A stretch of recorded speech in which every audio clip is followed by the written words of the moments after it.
ficar sempre.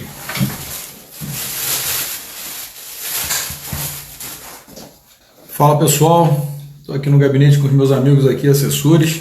Falar para vocês sobre o projeto de proposta de emenda à Constituição que vai disciplinar o acesso ao cargo de ministro do STF, né? Qualquer pessoa que assiste aí, que tem se politizado cada vez mais, percebe que o STF tem um ativismo jurídico, a minha criticidade perante o STF, né, com seus ministros aí nomeados pela janelada, que a Constituição brasileira ela conseguiu institucionalizar a janela, né? Você é amigo de um presidente, o presidente te nomeia mesmo não sendo um quadro técnico suficiente, ou seja, você não passa por uma etapa, por um concurso de provas e títulos.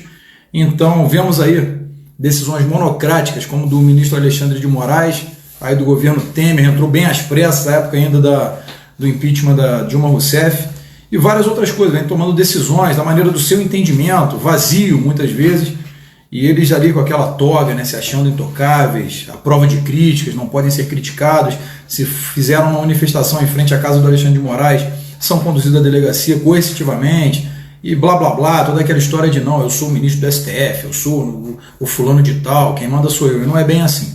Então, eu propus agora uma PEC, uma proposta de emenda à Constituição, que vai modificar os artigos 14 e 101. O artigo 14 ele trata ali do sufrágio universal, né? Quem pode ser votado, quem pode votar.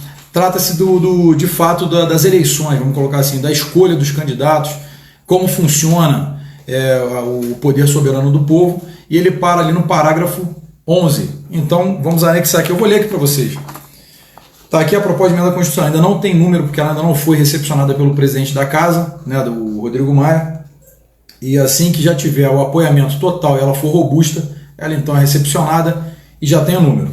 Bom, vou ler aqui a emenda para vocês da nova redação dos artigos 14 e 101 da Constituição Federal para disciplinar o acesso ao cargo de ministro do Supremo Tribunal Federal, fixar mandato e estabelecer inelegibilidade cessado do exercício da função. Eu vou explicar para vocês, qualquer um pode votar e ser votado no Brasil. Essa inelegibilidade ela é temporária após cessar o exercício da função, caso a PEC seja aprovada, pautada e votada na Câmara e também no Senado, para que possa seguir à frente. Bom, vou ler aqui para vocês. Parágrafo 12, que ele seria anexado então ao artigo 14 da Constituição Federal de 88. São inelegíveis em todo o território nacional para qualquer cargo, os ministros do Supremo Tribunal Federal nos 5 anos subsequentes ao término do exercício do mandato. Entenderam até aí? Essa seria a alteração no artigo 14. No artigo 101, o Supremo Tribunal Federal compõe-se de 11 ministros escolhidos da lista tríplice dentre desembargadores de carreira dos tribunais estaduais e federais com mais de 35 e menos de 68 anos de idade, de notável saber jurídico e reputação ilibada, com no mínimo 20 anos de efetivo exercício de atividade jurídica como operador de direito.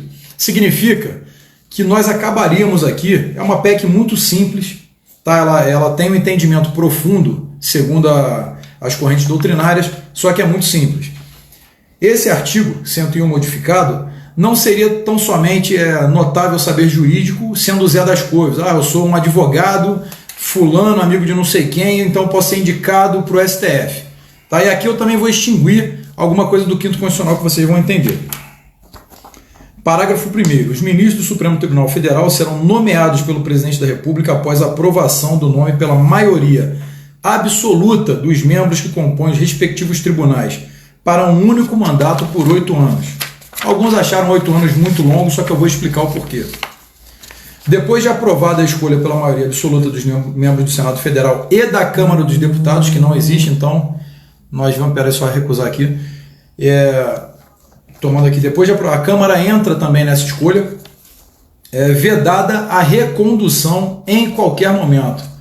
Pablo, liga para Paula. Fala que é para ela para vir aqui.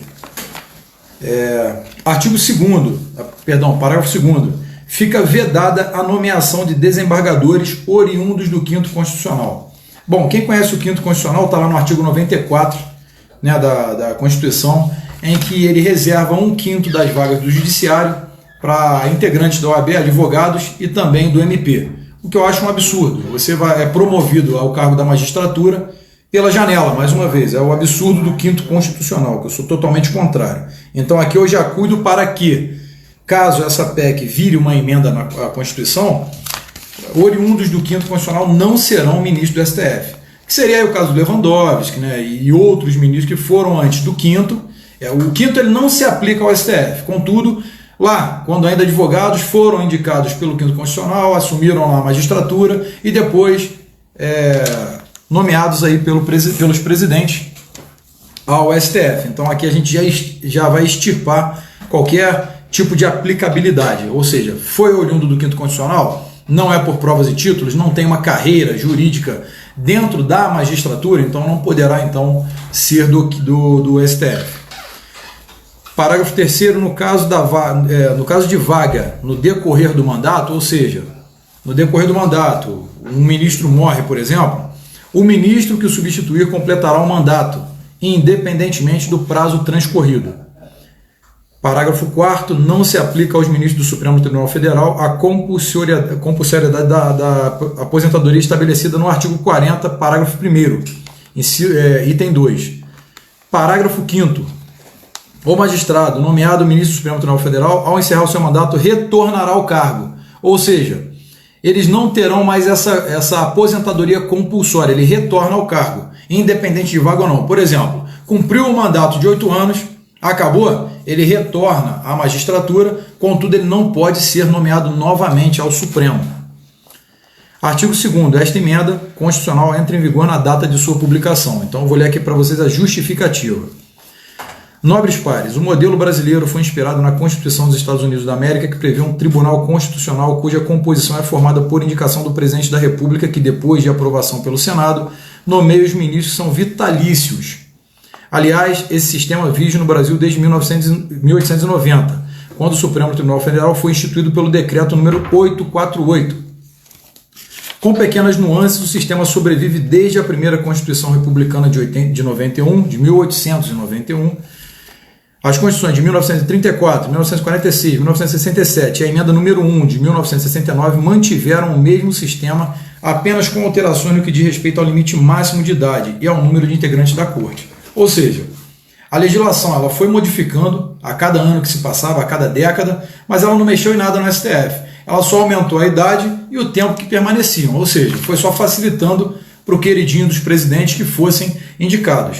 Antes que alguém fale aqui, agora que o presidente Bolsonaro vai indicar um ministro, é claro que eu sei disso. Só que até essa PEC ganhar corpo e ela tiver todo o apoio, o presidente vai cumprir os 2 mandatos dele, então ele vai poder indicar tranquilamente, nós podemos deixar o presidente trabalhar, então já estou pensando na era pós-Bolsonaro, para que nós tenhamos uma blindagem.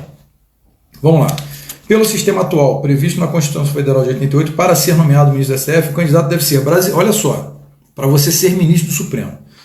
Ele deve ser brasileiro nato, estar no gozo dos direitos políticos, ter mais de 35 anos e menos de 65 anos de idade.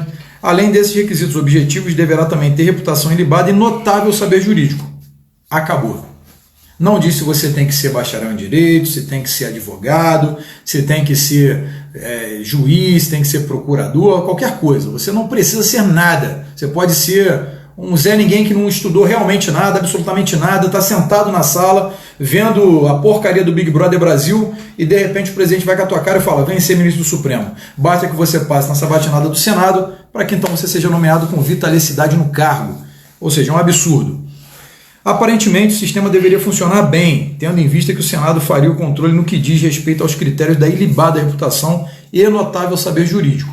Mas nós sabemos que temos vários senadores lá que não têm o notável saber do A, E, I, O, U. Vai saber jurídico? E aí aprovam essas atrocidades que hoje sentam nas cadeiras. Bom, porém, ao que se percebe é que o Senado brasileiro tem funcionado apenas como órgão homologador, de fato. Né? Imagina você, chega lá o teu amiguinho do presidente, da Dilma Rousseff, e fala, eu tenho um ministro aí para indicar, vai ser muito bom, vai votar com a gente, vai julgar nossos casos aí, todo mundo, né, com a mão na massa, todo mundo com o rabinho preso, então ele vai ali, vai julgar com a gente, vamos aprovar esse cara aí. Vídeo Barata Ribeiro, médico, atuou durante 10 anos aí como ministro do Supremo e não tinha nada de direito, mas ficou lá, depois não passou lá na sabatinada, não sei porquê, aí não me perguntem, mas realmente ele não deveria atender aos interesses escusos de algumas pessoas. que estão lá ainda. Vamos lá. É fácil depreender isso. Portanto, ao longo de sua história, somente houve reprovação pelo Senado de nomes indicados do governo Floriano Peixoto, 1891, 1894, o que se faz necessária a inclusão da Câmara dos Deputados também, para que se tenha uma votação mais ampla e até mais republicana, como órgão de controle aos critérios da ilibada reputação e notável saber jurídico, porque na Câmara temos muito mais juristas, né, atuando como parlamentares do que no Senado. Assim como os membros do Poder Legislativo têm independência e autonomia para escolher os integrantes da mesa diretora e das diversas comissões, tanto na Câmara dos Deputados quanto no Senado, aos membros do Poder Judiciário deve ser assegurada a mesma independência e autonomia, afastando-se as injunções políticas, ou seja, é para que nós tenhamos mais autonomia nessas escolhas sem muita injunção política, de fato, atender à nomeação de alguém que vote ou julgue de acordo com o tipo de caráter, né, de alguns senadores aí. Porquanto os desembargadores integrantes dos tribunais conhecem, dentre os seus pares, aqueles que se destacam pela cultura, espírito de justiça, capacidade jurídica e desempenho profissional, além da reputação e conduta ilibadas. Ou seja, a própria instituição do meio jurídico saberia quais seriam os melhores nomes e tudo mais, quem tem mais força para levar adiante sem o ativismo político, né, e jurídico, para que se possa ter julgamentos, né, que de fato sejam críveis.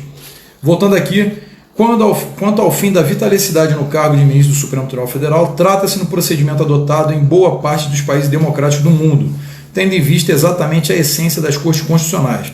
Assim podemos citar as Cortes Federal da Alemanha, República da África do Sul, Federação Russa, cujos membros são nomeados para mandato com tempo determinado sem direito à recondução, eles não podem ser reconduzidos. Os juízes do Conselho Constitucional francês e do Tribunal Constitucional português servem por 9 anos, também sem direito à recondução. A Itália, igualmente, fixa mandato de 9 sem direito à recondução imediata.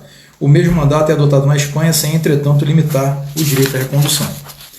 O sentido da fixação da aposentadoria compulsória para esses agentes públicos, enquanto permanecerem nessa qualidade, eles não garantem isso. Então, visando evitar esse tipo de injustiça, fica assegurado, porque eles não teriam essa aposentadoria, que eu acho um absurdo, então fica assegurado a esses magistrados, depois de servirem no STF pelo mandato de 8 anos, eles retornam então à sua carreira na magistratura para que deem seguimento e possam então se aposentar.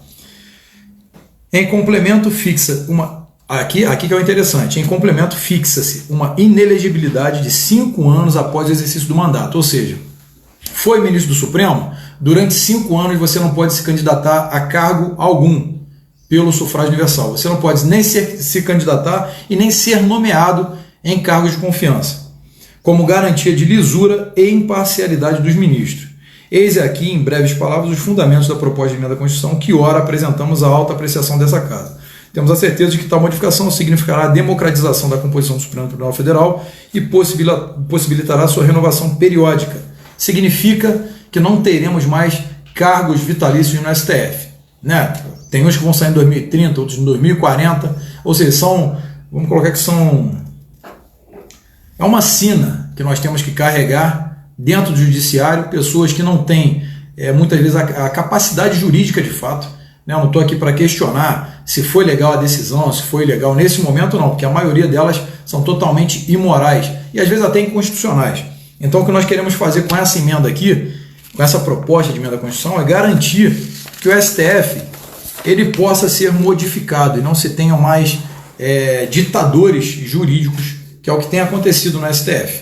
Isso aí tem revoltado grande parte da população, e a quem vota aí no Bolsonaro e apoia o presidente Bolsonaro, assim como eu, fiquem tranquilos que essa PEC aqui, até ter todo o apoio necessário e ser pautada, o presidente vai conseguir concluir seus 2 mandatos, colocar um bom sucessor e a gente vai dar continuidade. Isso aqui é para a gente poder se escudar lá na frente, caso esse ativismo jurídico continue, e se em 2022 vocês, conservadores, conseguirem aumentar o número de deputados conservadores na casa, para que nós tenhamos quórum suficiente para poder passar esse tipo de emenda, então nós passamos então a não ficar mais reféns de um ativismo judiciário, onde eles querem colocar um estado de polícia, né, forçando você a fazer o que eles determinam quando eles não podem fazê-lo. Em contrapartida, temos um poder legislativo que muitas vezes não intervém, ignorando a tripartição dos poderes, né, a independência e a harmonia, eles não intervêm nessa questão, porque alguns ali têm o rabinho preso e têm medo então de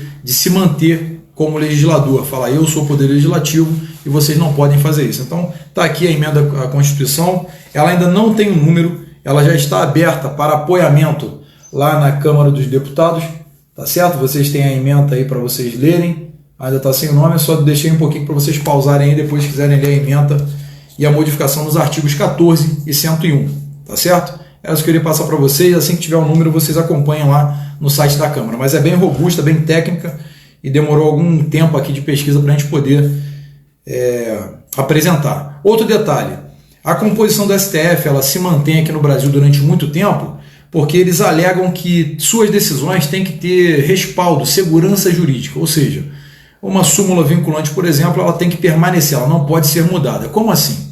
Vamos botar uma analogia aqui. Imagine que no Brasil, né, depois de toda essa demanda aí de liberação de drogas, o aborto, vamos colocar o aborto. O STF libera o aborto, da maneira que eles querem fazer lá. E a cultura daqui a 10 anos muda completamente. Esses adolescentes têm uma merda na cabeça, resolvem falar assim, não quero mais aborto, agora eu sou pró-vida, sou pró-family, eu não quero mais, de jeito nenhum, não admitimos o aborto. Aí tem lá a súmula vinculante deles que o aborto é legal. Como que você não muda essa súmula vinculante? Até porque não é a norma que muda a cultura, é a cultura que muda a norma. Isso é um arroz com feijão do direito, então é para isso que a gente está propondo aí, tá certo? Eles não podem se valer dessa vitalicidade no cargo para dizer que suas decisões não podem ser alteradas. Até o dia muda, como que a decisão de um ministro do Supremo não vai ser alterada, tá certo? Tamo junto.